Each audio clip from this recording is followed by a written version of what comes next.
only 2 heart attacks last week. That's very good. 4, 3, 2, 1. You're about to hear a revolution in talk radio.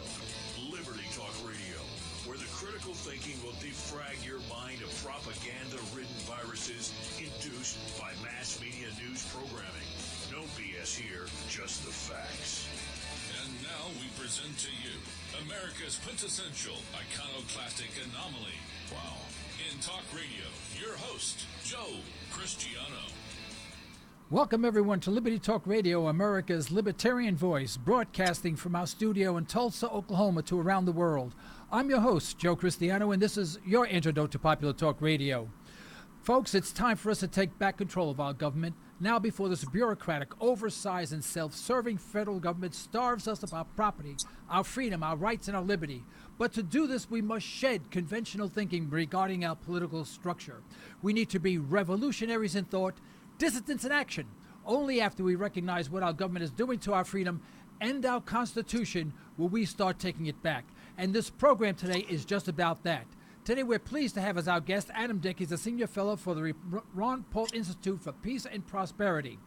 Today we'll be discussing his book, A Tipping Point for Liberty, Exposing and Defeating Leviathan Government. Adam, welcome to Liberty Talk Radio. Hi, good to be here.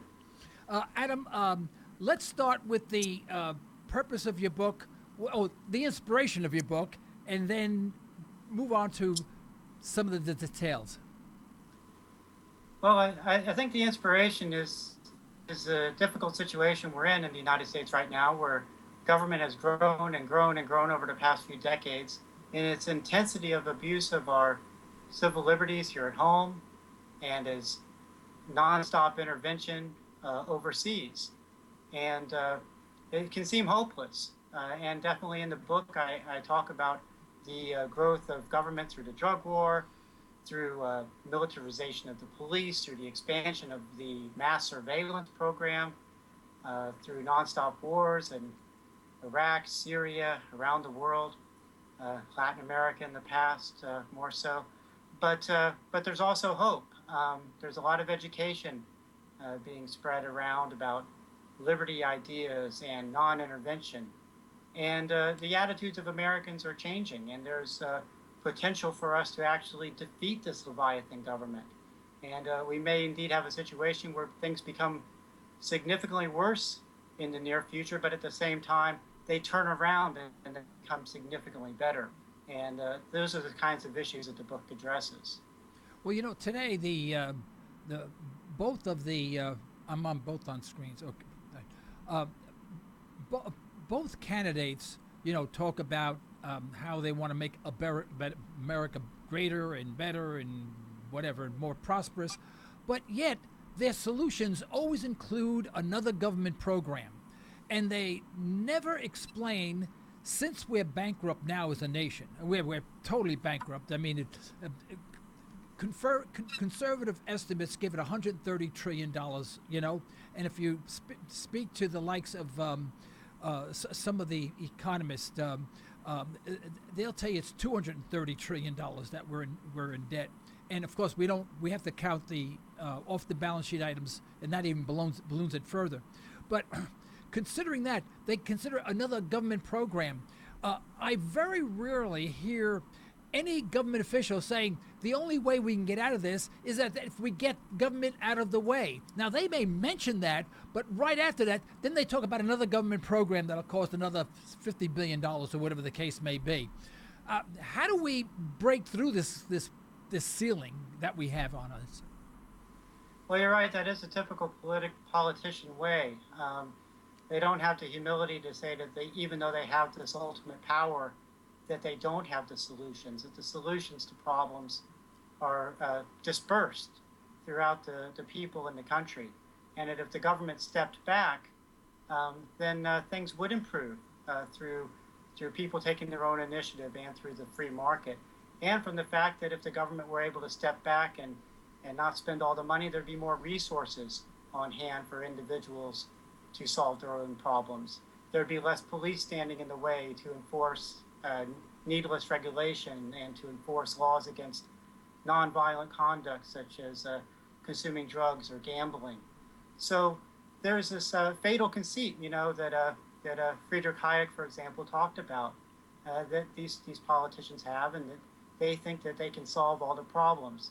It's not a bad phrase to say, make America great again. But the problem is that a politician, whether it is Donald Trump who uses that phrase or Hillary Clinton who doesn't use the phrase but thinks the same thing, they say that to make America great, they just have to use this enormous power in a different way than people have used it before. And they think that if only the right people are in positions of power, that then America will be made great. And that's giving them the greatest benefit of the doubt, because sometimes they really don't even want to make things better for the average person. Many times politicians' interests are to make things great for the connected special interests, for the military-industrial complex, for the pharmaceutical companies that send the lobbyists around. But even giving them the greatest benefit of the doubt, it's a failing proposition for them to, through political action and increasing government, make America great again. Yeah. Quite frankly, I feel absolutely insulted when they tell me what they're going to do to make America great again. They don't make America great. They just suck the blood out of America. What makes America great are people like my father, who came here with no education whatsoever. I think he finally graduated the 6th grade, but he was in war-torn Europe, came here with not a penny in his pocket, and eventually built a company that hired 200 people and hardly spoke English. Now, he made America great. And when these politicians say they're going to make America great, I say, no, how about me? I want to make America great. I'm the one that's working. I'm the one that's employing people. I'm the one that's educating people. I'm the one that's educating my kids. I'm the person that people rely on, and then vice versa to many other people. The favor is returned. I'm not the only person in the world. Don't get me wrong. I'm not saying it's me, and I. But it's others as well in the same, but we're all in that same position. And I find it absolutely condescending and insulting when a politician tells me they're going to improve my life. I object to that. Absolutely, but that's the nature of politics, especially now. There's been big jumps in the increase of U.S. government power, and the kind of language that we're hearing now about the government being able to solve all these different problems is not the language that we would have heard, say, in the early 1800s or so, when the federal government was much smaller and we had more power in the states or local governments, and even further down, real power in individuals to make their own decisions with no government authority looking over their shoulders. So we need to go back to that sort of view where it's really self-government, and the government's role is much more minimal. Looking back at local government, state government, deal with murder, assault, theft, things of that sort. But not try to make people better people, not try to improve the economy. Those things are taken care of best by individuals acting in their own self-interest and in individuals acting out of charitable motivations. Yeah. But when you say own self-interest, it sounds so self-serving and selfish. They say, how could you be part of society and think of your own self-interest? They make that sound that's a capital crime in and of itself. But you're absolutely correct. It's everyone's self-interest. But that doesn't mean you're not doing it for the good of everyone around you, including yourself and your own family.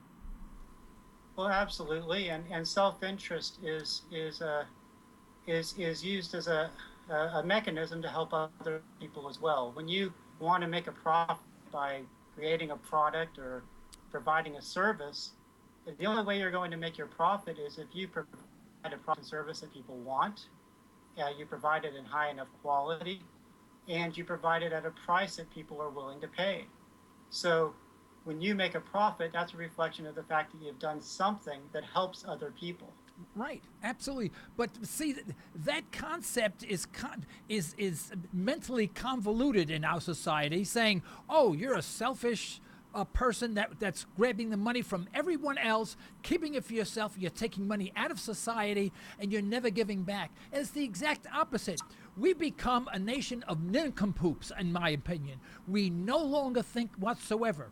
Just this morning, may have been this morning, or maybe it was yesterday, but I think it was Hillary Clinton was asked what she was going to do for working women. What is she going to do for regarding child care? And the answer should have been, not my problem. It's the family. This is the family decision. It's not a government decision. Oh, but she went on a diatribe on how she was going to solve all the child care problems and allow a woman to do whatever they want and have as many kids as they want, and there'll be a government program for everyone. It's not the government's problem. That's what she should have said. She said, if you want to have children, you have to take the responsibility for the children. You're responsible not only for their daycare, you're responsible for their education, not the government. No one says that. I'm losing my mind, as you can tell. What's your response to that? Well, I think you're absolutely right, and there's also the danger that when you hand over education and child care to government, then the government decides what kind of education and child care is provided. And, it's in the government interest, for example, to teach history and economics a particular way, because they want the students, when they come out, to support the trajectory that the government is traveling in, to believe that the natural course of government, something that should not be objected to, is for the government to become bigger and more powerful. There's also the movement of schools to becoming more like prisons, with armed police walking the hallways with the ability to arrest and handcuff children for problems that before would have been handled in a much less authoritarian manner. So not only would the parents be making better choices about the child care and education of their children, but they definitely wouldn't be choosing to subject their children to an environment of political brainwashing and authoritarian enforcement. Well, I'll make an argument that the prisons are better than our school system. And let me tell you this, because if you're in prison and you went to the person who's responsible for you, the counselor, and saying, I want to straighten out my life. I want to learn this subject. I want to learn chemistry. I want to learn automotive engineering. If you can get me a book, I'll stay in my cell, I'll study. They'll do that for you. But in our school system, if you want to do that, you'll get in trouble, because either you listen and you pass the test, the government test, or you get out, or you get yourself in trouble or left back, or your parents get thrown in jail or some stupid thing like that. You're better off in prison if you want to learn something today. And people in prison are a hell of a lot smarter than these jerks that we elected to office anyway. In fact, I'll go further. The people in office should be in prison, but that's another story. Excuse me, I'm on a diatribe today. I'm sorry for taking up so much of your time. Do you agree with that, or you disagree with that? I know I'm tongue in cheek, by the way, tongue in cheek only. The prison is a pretty terrible place to be, and unfortunately, more and more people are subjected to prison because of things like the drug war. Obama is giving commutations, reductions in sentences to a number of people because they would have had reduced sentences if they were arrested under some of the reduced penalties, especially for crack, that have come in for the last few years. But if he really wanted to make a big difference, he'd let almost 100,000 people out of prison early in the U.S. prison system. That's how many people there are on drug charges. And he could pardon them just like President Jimmy Carter pardoned the people who avoided the draft for the Vietnam War. And that would empty out much of the prison space that's being occupied by people who cause nobody any harm. Right. And also another problem we have is that the deck is stacked against people when they're brought into the criminal justice system. Right. I talked recently in this podcast I do for the Ron Paul Institute called 5 Minutes, 5 Issues about how people who people now who are brought up in the courts in New York, where the article I was talking about dealt with, they plea bargained so much more than they did decades before. And one of the big reasons is because of mandatory minimums. No matter what their defense lawyer does, hanging over these individuals, if they're found guilty, is potentially decades in prison. So what they do is the rational thing. Even if they're innocent, even if they have a good case for their defense, they just say, let's make a deal. Instead of sending me to prison for 20 years, can we make it 5? And I'll just plead guilty and be done with it. Right. Well, prisons were really intended originally for those people who had to be locked away because they posed a threat to society. And typically it was a physical threat, but also could be a monetary threat or whatever. If people steal what other people have, or they become violent or whatever, and you have to lock them up. If not, they can do this at any time and hurt a perfectly innocent person. But today we put people in prison because they may have had a marijuana stick, in their pocket. Not harming anyone, not doing anything wrong, but they're disobeying a law. And there are so many laws on the books, tens of 270,000 pages of laws that almost everything you do today is illegal and can wind you up in prison. Should the prisons go back to just being places to put people away so they don't hurt society, hurt other people, but those people who commit sort of things that are illegal, like maybe they steal something or swindle something, that they have to pay back twice as much as they took, and if not, then they go to prison or something like that? I mean, wouldn't that empty the prison system out and only put the hardcore, dangerous people away? Absolutely, that would be a major improvement. And one thing you mentioned about how many crimes there are that people can almost just stumble into doing something illegal, is that you can have selective enforcement, and especially when you have a surveillance state is developing in the United States, where the National Security Agency and other government departments can be looking into everything you do, reading your emails, trying to look at your credit card reports and everything else. They can uncover crimes that they never would have found before, or be able to at least put forward a prosecution. So that's another danger we have that's causing people who've never caused anybody any harm the potential to going to prison. Yeah. In fact, one example is former Speaker of the House, Dennis Hastert. Now, neither of us probably liked Dennis Hastert too much for what he did in his role as Speaker of the House, but recently he was put in prison because he structured withdrawals from his own bank account. All he did was, there's a requirement that a bank reports if an individual takes $10,000 or more out of his bank account. Well, first of all, that's not the U.S. government's any business anyways. Right. But that's the law.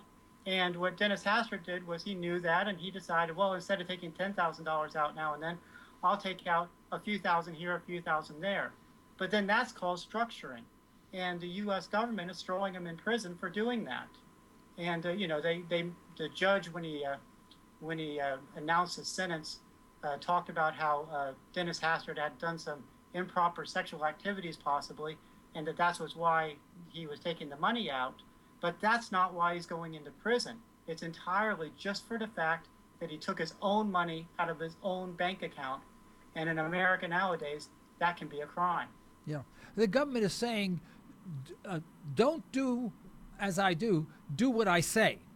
And if you don't, you wind up in jail. And it's insane. I mean, to me, this is all insane. We had Mr. Dinesh D'Souza about 3 weeks ago, right, Sally? About 3 weeks ago on the program. And, here's a guy who, who gave money at a campaign, but he gave a little bit too much and he goes to prison. Well, let's assume what he did was perfectly illegal. And I really don't know the intricacies of it. He may have been totally innocent as far as I'm concerned. He probably was. But let's assume someone did that. Well, wouldn't a logical response by government or law enforcement should be, well, if you did this illegal and you gave someone $10,000, you have to pay a $5,000 fine or something like that. And that ends it. But he gets 8 months in prison. It's insane. Right, absolutely. And then somebody is, donating money to a super PAC or some other mechanism, donates more money. It's totally secret, and they don't have any worries. Largely a law like that, what it does is it catches an individual who's taking action without the type of legal advice that somebody who's using very large sums of money to affect politics has at their disposal. Yeah. Now, the only people that really should be in jail are the politicians, because what they do is it's an abomination of humanity.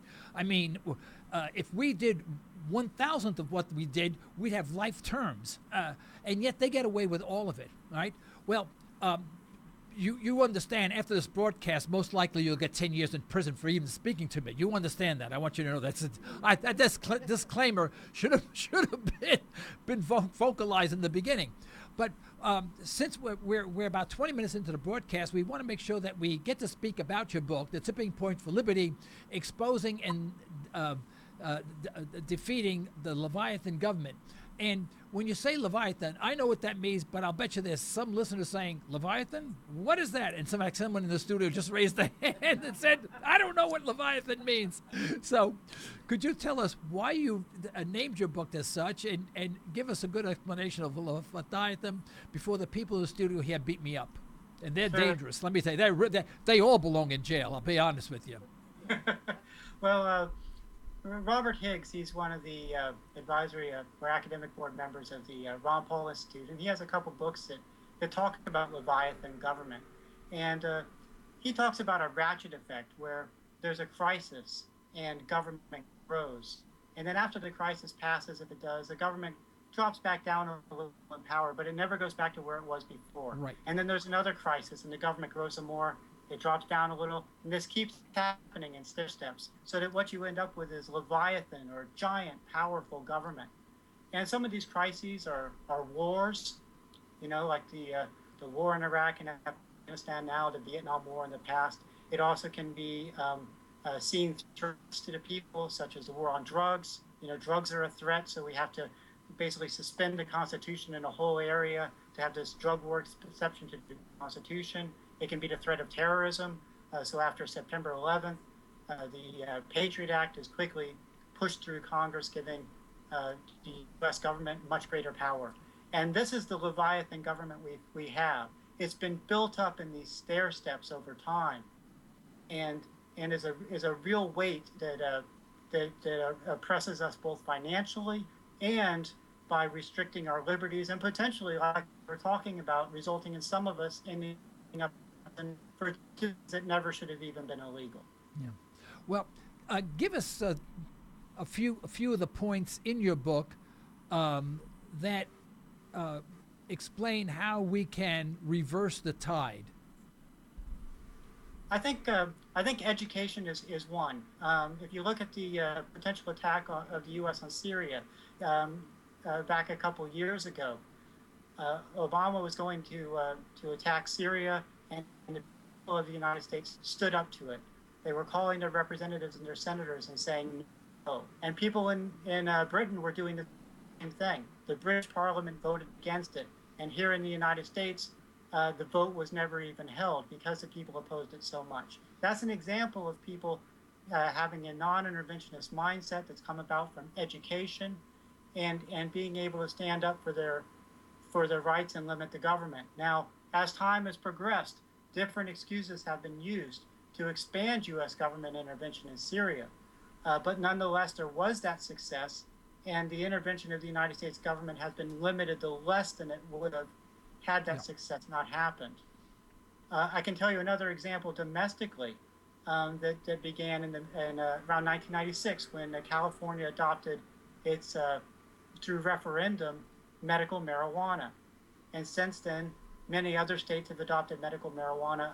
Other states have adopted legal recreational marijuana, and both issues will be on the ballot in more states coming up in November. Now, these are actions by state governments, and similar actions have been taken with decriminalization on local city and county levels as well, where they are saying, we don't care if the U.S. government wants to have a drug war and throw people in prison. At least in this area of medical marijuana or recreational marijuana, we're going our own way, and we're stopping the drug war. and the U.S. government is having to back off. The Justice Department, after years of this progression, sent out memoranda to its individuals department saying that we're going to back off on prosecutions of people complying with medical marijuana laws and later recreational marijuana. Now that's been a bit iffy. The U.S. government hasn't some, but most of the law enforcement is done by local and state cops. And what the U.S. government has found is that they can't have the extensive drug war in the marijuana areas they want if they don't have that cooperation. Right. And then more recently, in the last two judiciary appropriation bills, there's actually been language that was submitted, not by leadership of the House and Senate, which is largely still supportive of the war on marijuana, but through the amendment process by members of the House and Senate.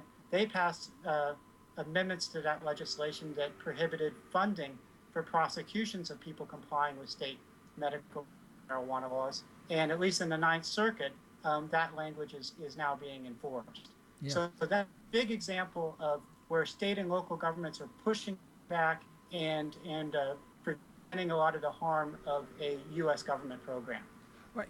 Is there, in fact, at least I get the feeling, and I'm not sure if this is in fact the case, that the states are starting to stand up for their own individual rights, the rights of the state over the federal government, or is that just because of some recent issues that have arisen? It seems that the states are pushing back a little bit. Yeah, they are, and the marijuana issue can be seen more on if you talk about conservatives and liberals, on the liberal side.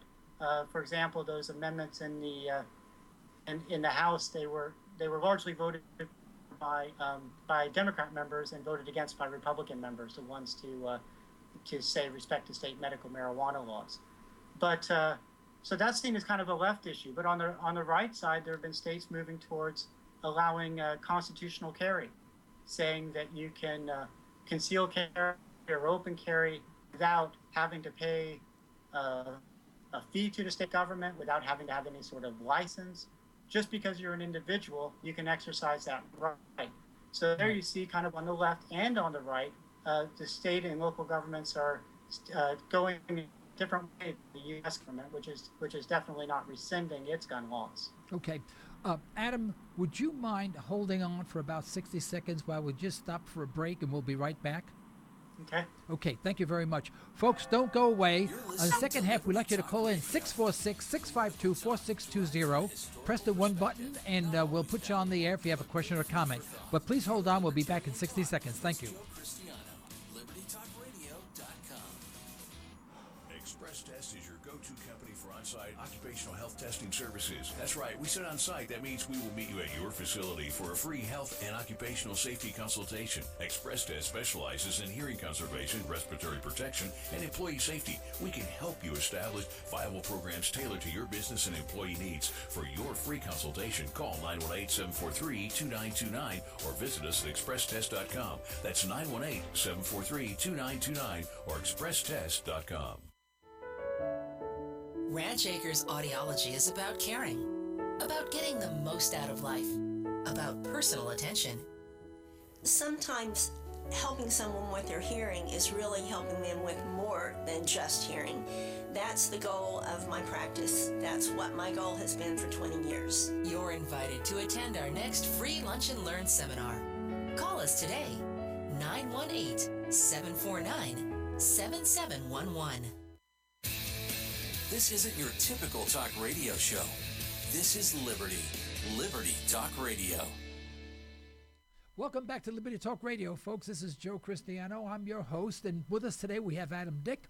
He's a senior fellow at the Ron Paul Institute for Peace and Prosperity. We're discussing his book, The Tipping Point for Liberty, Exposing and Defeating Leviathan Government. Adam, just every once in a while, I'll shift from watching mainstream media news, which I don't do very often, but when I do, what I will do is I'll go to, let's say, Fox News, for example, or whatever, and then right after that, I'll go to RTV, which is Russian TV, and see if they're discussing the same issue. In many cases, if I wait a while, they will talk about the same issue that's being discussed on our own mainstream television. But you get a totally different opinion on what's going on. And I hate saying this because it sounds so anti-American, but I feel like I'm getting a more honest approach to the individual problems from Russian television than I do from our mainstream television. And I shouldn't even be saying this on the air because I'm sure I'm going to get really nasty email on this. But I really wish I didn't feel that way.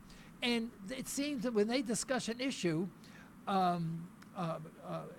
it's more in depth. It makes sense, and they seem to take a more balanced view by weighing both sides and the pros and the cons, where we just take one side and bad guy versus good guy approach type thing. Have you had that experience at all? Sure, there are some good shows on RT, and one thing I definitely can say for them is Daniel McAdams, who's the executive director of the Ron Paul Institute, is a guest on RT shows rather frequently talking about foreign policy.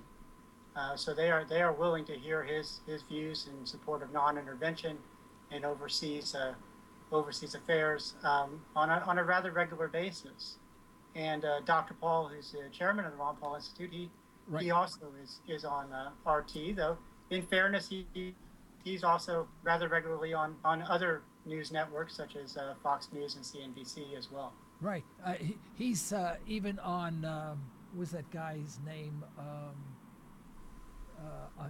website. My mind went blank.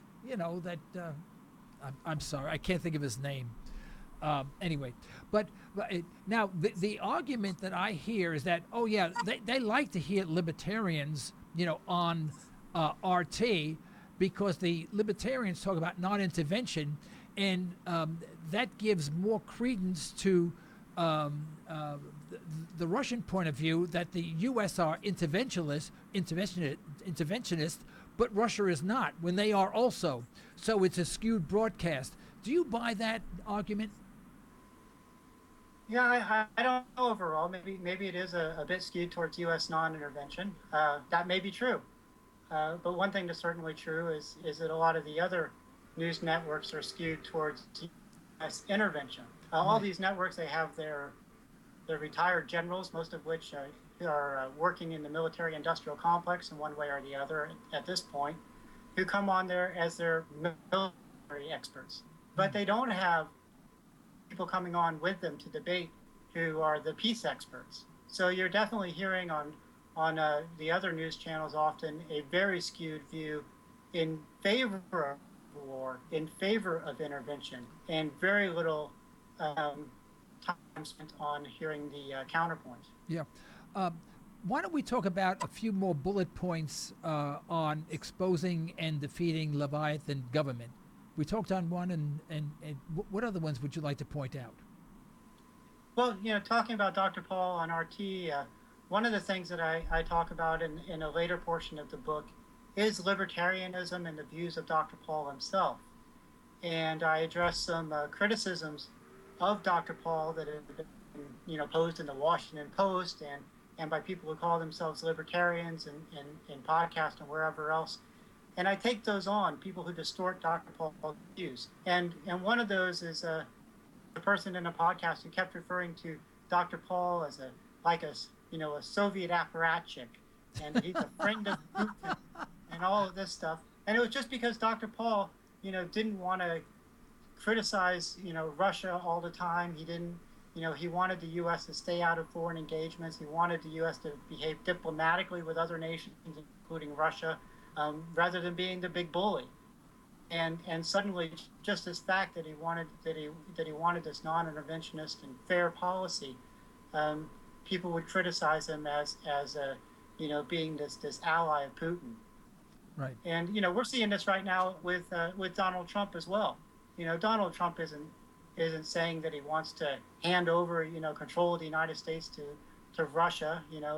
he's not saying anything of the sort. He's saying to respect Russia. He's saying, he's saying that he's impressed by Putin in some ways. Nothing too big. He still wants NATO, which is one of the things on Russia's doorstep that makes the people in that country most worried. So he's not an appeaser of Russia or somebody who's going to roll over to him. But nonetheless, that's a tactic that's used, against many people unjustly, from people like Dr. Paul, who are non-interventionists, to people like Donald Trump, who want to keep NATO and actually make the military larger. If you can target them as a friend of Putin, they think you can make big points that that people just think the Cold War is still going on, and equate Putin with Khrushchev or Stalin, and he's somebody we have to fear because he's going to have the dominoes fall across the world and ultimately take over the United States. I may have a very simplistic, very maybe a childish point of view to this whole mess, but especially when it comes to Eastern Europe. But it would seem to me that countries that border Russia would be of more concern to Russia than the United States, that's 7,000 miles away. And doesn't that make sense to you? Obviously, if there was some disruption in Mexico, wouldn't that be of more concern to the United States than it would be to Russia itself? And that the United States may intervene in certain ways, and it'd be perfectly legitimate, but for Russia to come over to intervene would be illegitimate. But yet when the reverse is true, when we go over there and start propping up dictators against the Russian border, right on the Russian border, and Russia objects, we say, geez, Russia is being the aggressor. I don't understand that logic at all. Yeah, and if you look back historically, the U.S., when missiles were being put into Cuba, the U.S. responded, with a lot of military, they put the military out there, and it was a very tense situation. So the U.S. has experienced that with the Soviet Union being at its closer to its doorstep, and that's what people have to understand that Russia is dealing with now, with U.S. ships over in the Black Sea, with the U.S. military doing operations near with other countries near Ukraine, with the U.S. helping to fund the Ukrainian government and actually helping to instigate the coup that's resulted in that government being in place in Ukraine. The U.S. is on the doorstep of the Russian nation in a very big way, and it would be justified for people in the Russian government and for Russian individuals to be concerned about that. Yeah, just a few years ago, Kazakhstan actually removed the U.S. missiles, from their country altogether, and that made all the sense in the world. They're in the Russian border. It's about 9,000 miles or 10,000 miles away from the United States. What are we doing giving people like that missiles, And we're a peace-loving nation. It seems like everything we say is a contradiction in terms, and I'm having difficulty understanding our government at all. Now, and the sorrowful part about having a government school system as they have now is what you hear in the classrooms in all of the schools, and no matter what level you're at, is you hear one side of the story. And that's why I dislike any established school system whatsoever. You want to be educated, you can get anything you want on your cell phone. Use your head. If there's a point of view, try to find a counterpoint of view and use some logic and learn to think. But you're not allowed to do that in classrooms. I mean, I remember, and this was going back 50 years ago, over 50 years ago. God, I'm getting old. But one time I disagreed with a teacher on a historical fact, and the teacher was right and I was wrong, by the way. But that's the way I was told, And boy, I mean, he didn't want to discuss it with me. He came down on me like a ton of bricks, and I never opened my mouth again in that entire class. And this is what happens in school. You don't learn to think. You learn to listen, keep your mouth shut, and obey. And that's the wrong way to learn things. But let's get back to your book. What other bullet points are you covering in your book in exposing and defeating the Leviathan government? Well, one of the things that's talked about extensively is the failure of the U.S. Congress to meet its obligations and to to the presidency. We've been talking about foreign policy. And under the United States Constitution, the declaration of war is in the Congress. It's not in the presidency. And we have Speaker Boehner and then the current speaker who's replaced him. Both of them talk about, Boehner especially, how he wanted to hold a vote on an authorization for the military action the U.S. was taking in the Middle East. And he'd talk about this and he'd talk about it and he'd talk about it, but he'd never do it. Well, he's the Speaker of the House. He could do it in a week or two. They can draft up legislation, move it through committee, and put it on the House floor for a vote. And it's just that he refused to do it. And he was saying, well, what I want is the president to offer me a authorization. And ultimately, after months and months and months, finally the president did offer an authorization. And Boehner sat on it for a month or two, and then he said, well, this isn't good enough. I want to send it back to the president and have him give me a better one. And his main problem with it, of all things, Boehner's problem, was that it didn't give the president open enough authority. Here he is in the legislative branch, which is supposed to a large extent, keep the president's hands tied to restrain his activity. And he's saying the president the president didn't even offer to give himself enough authority. He basically wanted to give him the authority to attack anybody, anywhere, anytime. But it's not Boehner that was had the authority to do that. It had to be the House vote itself. Exactly, and representatives in the House were pushing to have votes on the continuation of the war in Afghanistan, on the war in Iraq and Syria. Representatives like Jim McGovern from Massachusetts and Walter Jones from North Carolina, a Democrat and a Republican. They were writing letters to Boehner, trying to use procedural means to get a vote on the floor, trying to get it in as amendments, and they'd repeatedly be blocked. The leadership did not want this to happen, even though it's one of the fundamental responsibilities of the Congress. We were talking about all these things that they're doing. They have all these different cabinet departments over things that under the Constitution the U.S. government was never even intended to do. But Congress is spending all their time dealing with legislation about those things. The war power is explicitly stated as one of the few powers that Congress has, and they would rather leave it to the president. So if the war turns out in public opinion to be good, they can claim credit for it. If it turns out to be bad, they can say, that wasn't our war, that was the president's war. Well, all of maintaining troops on foreign soil, building military installations on foreign soil, that's all illegal. I mean, if you read the Constitution, that's not what we're supposed to be doing. We're supposed to be defending our borders or our country, defending the people, protecting the people of the United States from a foreign invasion. And it's a far leap to say, well, the way we do that is that we build all of these military industrial complexes all over the world, install missiles all over the world, and we become the world's policemen, and that's how we're going to protect the American people. I mean, how they make that quantum leap is beyond me. It makes no sense whatsoever. But that's their partial justification for all the wars. And tag on to that, we've never had an official declaration of the war on terror. We've never had a declaration of war on the war on crime, on poverty, or any of these other wars that we're waging in the United States. There's been no declaration of war. So they're all illegal as far as I'm concerned. What say you? Yeah, absolutely. Absolutely. That's the Congress's responsibility, and they've rejected it. And there really isn't this. Under a constitutional government, these wars wouldn't be happening. That's for certain. Yeah. Well, taking Hillary, I like the way Gerald Celente pronounces Hillary. He calls her Hitlery. and Donald Trump. Do any of them have any redeeming value as public servants?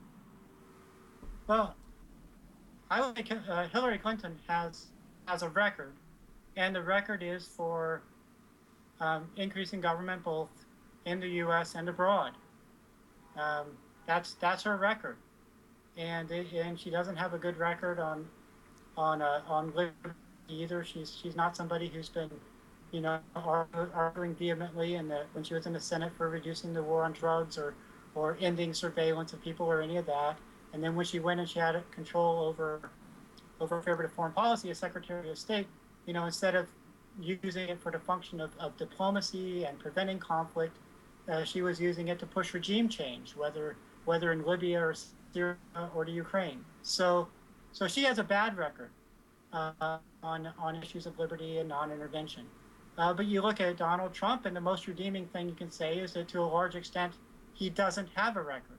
Right. So he's a bit of a mystery. And sometimes he says one thing, and then a week or two later, he says something different. So, you've got the person you know and the person you don't know. Yeah, there's an argument that with Trump, there's some hope that on the things where you're confused about what his stand is, he'll do something good. Yeah. On a Peter Schiff broadcast, he made a good point. He said, if I had to vote for either Hillary or Donald Trump, and he said, I had to. I had no choice. And those are my two options, and that was it. He said, I'd rather vote for the devil I don't know than for the devil that I do know. And he was referring, obviously, to Donald Trump over Hillary Clinton. And I have to agree with him. Well, by the way, Adam, time has flown by. Would you bet 45 minutes has flown by. I want to thank you so much for being on our program. But before we go off, I'd like to give you the last minute or two to summarize things and tell our audience, where they may find your book and anything else that you'd like to recap. Oh, yes. My book's called A Tipping Point for Liberty, Exposing and Defeating Leviathan Government. And it can be found easily on Amazon.com. Just search for Tipping Point for Liberty. And I write regularly for the Ron Paul Institute, which you can find at ronpaulinstitute.org. And in addition to my writing there, I have each week a podcast called 5 Minutes, 5 Issues, where I do just what the title suggests. In just 5 minutes, I talk about 5 issues that have been in the news that week with a little bit of editorial spin on them, and put that out once a week. If you wanted to follow me on Twitter or Facebook, the easiest way to find me for those is just to go to my personal website, where I also post my articles, and that is adamdick.com. Okay, Adam, thank you so much. You've been a wonderful guest. You've been very enlightening, very educational. We really appreciate it. We do hope that you will accept that invitation to return at a later date. Certainly. Thank you much. Okay, thank you so much, Adam. Folks, this is the end of today's broadcast. We'd like to thank our sponsors for the financial support, and we'd like to thank you for listening in. You can further the cause of liberty by recommending this program to your friends, but let us hear from you. Our email address is comments@libertytalkradio.com. Remember, you're either allowing your liberty to be taken away or you're striving to protect them. Unfortunately, folks, there is no middle ground. Until next time, this is Joe Cristiano. You've been listening to Liberty Talk Radio. Stay well. Stay tuned.